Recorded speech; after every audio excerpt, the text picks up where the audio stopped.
రావాలా? కొత్త జన్మ కాడికి రావాలి. అదే యేసుక్రీస్తు నామములో నూతన జన్మ పొందుకోవాలి. అప్పుడు ఏమవుతుంది?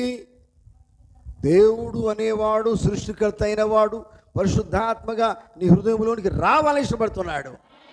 నీ హృదయంలోకి వచ్చి నివాసం చేస్తాడు. అది నువ్వు నమ్మినట్లయితే మాత్రమే. దేవుడు ఉన్నాడని నమ్మితే దేవుడు ఉండేది. అంత విశ్వాసం మీద ఆధారపడి ఉంటుంది. విశ్వాసం లేకపోతే నువ్వు ఏది చేయలేవు. వాక్యము నమ్మలేవు. వాక్యం చెప్పినట్టు కానీ అర్థం కాదు. ఒక గ్రహింపునికి రాదు, ఒక ప్రత్యక్షత రాదు విశ్వాసం లేకపోతే. ఎప్పుడైతే నువ్వు విశ్వాసం కలిగి ఉంటావో ప్రతీదీ నీకు దేవుడు అర్థం చేస్తాడు.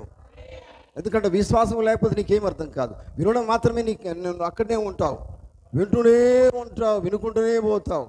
నేను విన్నా కదండి అని చెప్తావు. వీటి లాభమే ఉన్నది. ఏది విన్నా